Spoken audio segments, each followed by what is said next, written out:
having steady passive income, it's really good. When you're an entrepreneur, having passive income is very interesting.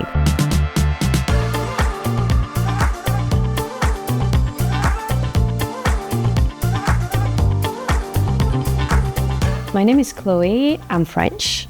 I live in Asia since 2005 and in Phnom Penh since 2014. I'm a financial advisor. I'm specialized in passive income building and I'm also an investor in Rosa Per Square. I choose Rosa Per Square because for me it was a good balance between high yield and safety. I'm not a very adventurous investor. And also I'm at a moment of my life where I have a lot of expense because my kids are small and all this kind of thing. So I was looking for a very steady investment. So what appealed me in Rosa Per Square is the fact that it's full ownership for foreigner. This is uncontestable, accessible. It's, you know what I mean? Like there is no gray. It's really full ownership. So for me, it was very important because I think in a way of securing an investment. ULS is a very steady developer. There was a thorough due diligence that already had been conducted by international company. So for Rosa Per Square, it was the Royal Thai Embassy. For Udom, it's Sutaya and ISG.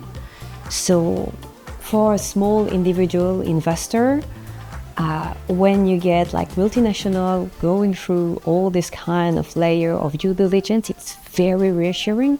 Rosa Per Square is focusing on the residential market, which for me is an asset because it's a steady market. Like residential office is much steadier than holiday stay. So many times we tend to think that holiday stay is a big money maker, which it is at some point, but it's also much more exposed to whatever international fluctuation there is. So what I like in Rosa Per Square is the fact that you get a steady income from the long-term residential, and this income is spiced up by the short-term stay. So you kind of have the best of both markets, which I think is really good because nowadays all market and international finance and exposure is big. So many of my customers are actually contacting me for building passive income in order to cover or to plan for their retirement fund, which I think it's great, but I think everyone can have a good use of it. We don't need to wait to get older because every family have this kind of cost. For me, it's mainly the school fees of my children, and I'm living overseas, so there is also insurance and visa.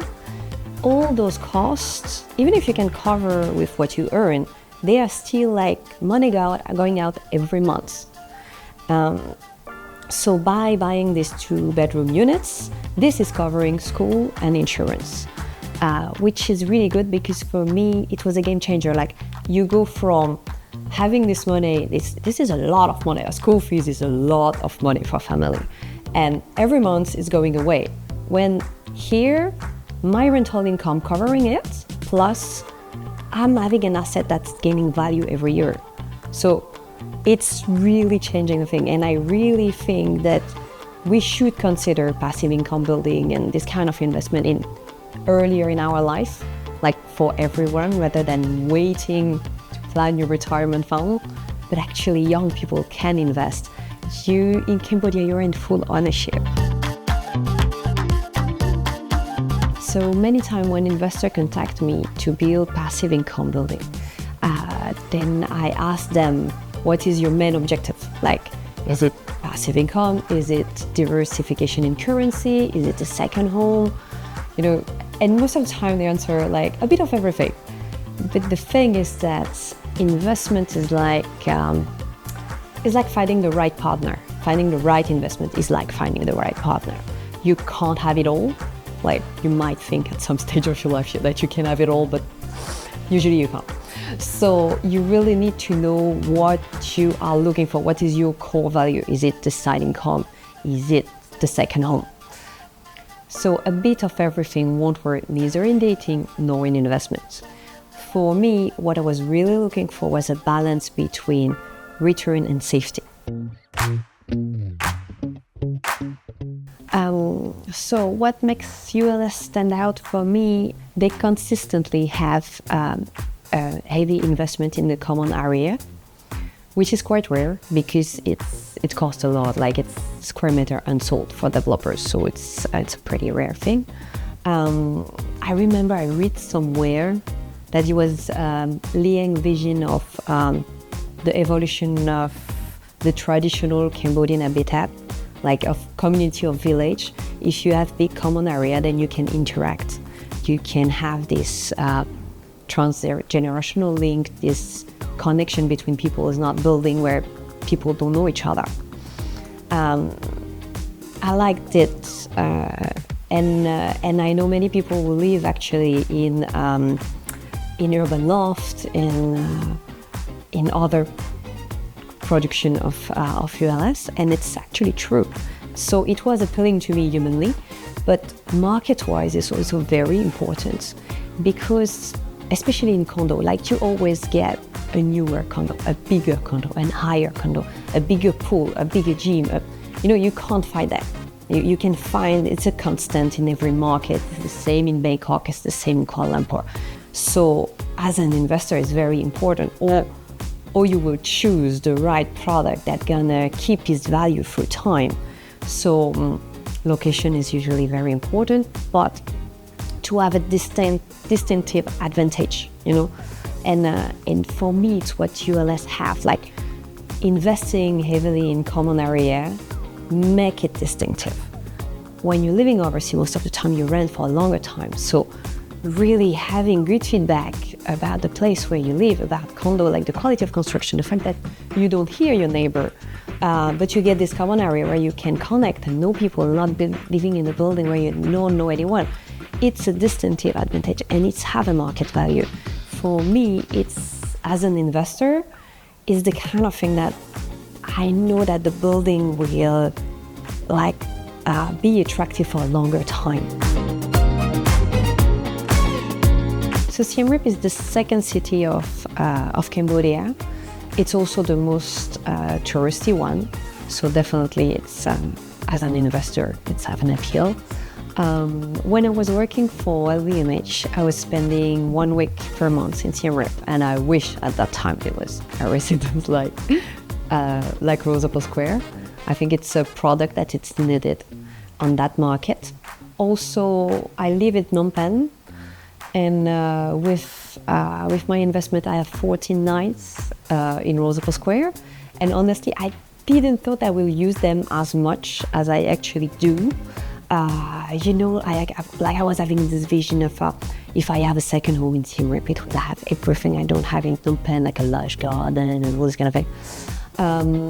Turn out that my kids are pretty young, so the best garden I have is the garden I don't take care of.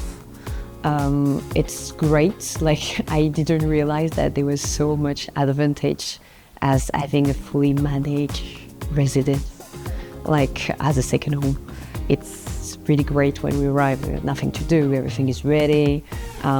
If we come with friends, then we just rent, or family, then we just take more apartments, which is great because we can be all together. We can also be alone with just close family. And this is the kind of thing that you can't have when you have a big villa where you invite your friends or family, especially for family. Moreover, with the new highway, actually Siem Reap will be just a couple of hours away.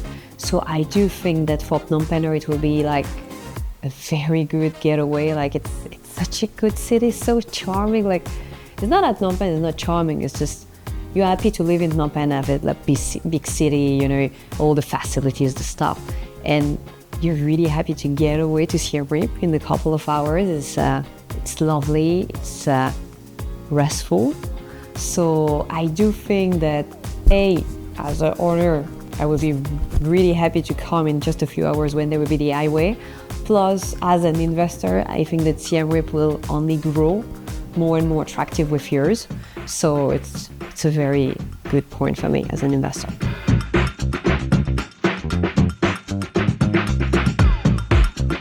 So it's a perfect time for Cambodia. We are in an incredible economic and demographic situation here. We get the youngest population of Southeast Asia, while the population of China and Thailand is getting older. So it's really it's time to rise for us. So we are entering in a more steady growth period, which is very interesting because so in Cambodia, 55% of the population is Gen Y or Z. It's quite incredible in itself. It's also mean that the growth that we all know is going to be more steady and meaningful because all those young people will carry that growth. So for people who are interested in economics in general and in real estate in particular, you can feel that they are already searching on that market because all the figures align right. It's the right time, the population, the economics, all the key data and the situation of the surrounding country push everything to Cambodia. It's just that for the moment it's not top of mind because only the people that are really into economics or real estate can see it. But those kind of early bird, knowledgeable investors are already focusing in Cambodia, so we can see that in a few years' time, a much larger amount of people will be focusing on this market, just like it happened for the neighboring country a few years ago. Property are also cheaper than in so many European or Western countries, so it's give access to another demographic, and I think it's very important because passive income is interested to have whatever the demographic. If you're a woman and you want to have more time with your children but not necessarily earn less, then passive income is a very interesting thing. When you're a digital nomad, having steady passive income, it's really good. When you're an entrepreneur, having passive income is very interesting. So I think we are entering in the time that the typology, the demographic of investor is wider, which is really interesting because having different demographic always bring a lot of things. I think side income is a source of freedom from anyone, and it's very interesting to think what will I use those income for? What do I want to build? What do I want to do in my life? What makes me happy?